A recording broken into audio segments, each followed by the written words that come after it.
नमस्कार दोस्तों, स्वागत है आपका हमारे YouTube चैनल पर। एक बार आप सभी को फिर से नवरात्रि और श्री राम नवमी की ढेरों शुभकामनाएं।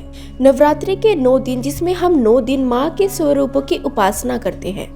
नवरात्रि के इन 9 दिनों में हम माँ के 9 अवतारों के पीछे के विशिष्ट ज्ञान को समझेंगे और जानने की कोशिश करेंगे कि माँ के 9 अवतारों से हमारे मानव जीवन के विषय में क्या ज्ञान जानने को मिलता है। दोस्तों, शाक्त संप्रदाय में माँ दुर्गा को ब्रह्म के निराकार रूप या सगुण स्वरूप माना जाता है और ये दुनिया में शायद इकलौता ऐसा संप्रदाय है जहाँ पर ब्रह्मांड की उत्पत्ति के पीछे जो शक्ति है उसको स्त्री के रूप में देखा जाता है। दुर्गा माँ की उपासना का इतिहास तो बहुत प्राचीन है। न केवल पुराणों में, आगम ग्रंथों में, इतिहास ग्रंथों में जैसे कि रामायण में और महाभारत में माँ दुर्गा की उपासना का उल्लेख मिलता है, वहीं ऋग्वेद, अथर्ववेद, आरण्यक और देवी उपनिषद में भी उनका उल्लेख मिलता है। तो दोस्तों, बिना किसी देरी के वीडियो को शुरू करते हैं।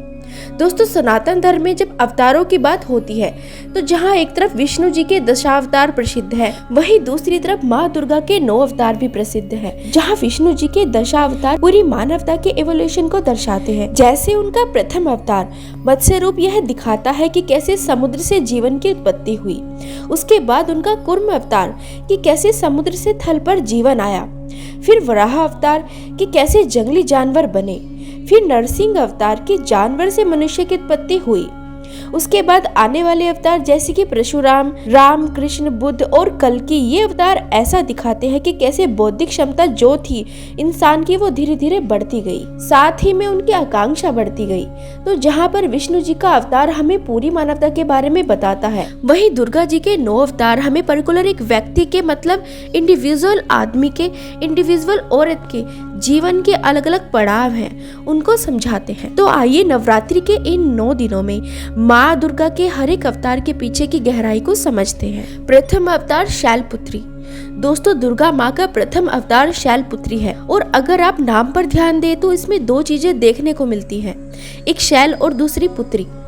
शैल का मतलब होता है पर्वत और पुत्री का मतलब आपको पता है कि डॉटर। तो शैलपुत्री का मतलब हो जाता है कि डॉटर ऑफ द माउंटेन, मतलब पर्वत की पुत्री।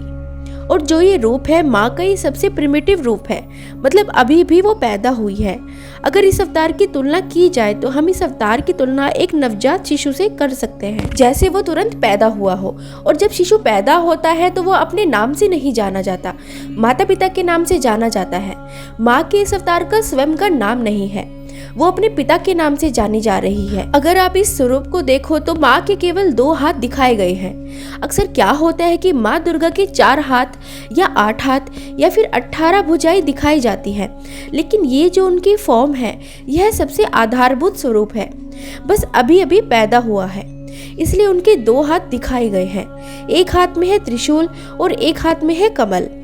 तो त्रिशूल जो विध्वंस का प्रतीक है, असुर मर्दन का प्रतीक है, वही कमल जो है वह सौम्यता का प्रतीक है। तो जैसे बच्चे में कई ढेर सारे पोटेंशियल होते हैं कि बड़ा होकर क्या क्या करेगा, वैसे ही माँ दुर्गा में भी बहुत पोटेंशियल है कि जहाँ एक तरफ वो असुरों का मर्दन कर सकती है, त्रिशूल उठा सकती है, वेपन उठा सकती है, वहीं दूसरी तरफ जो कमल है वो इस बात का प्रतीक है कि माँ शांति, आनंद और धर्म की स्थापना कर सकती है।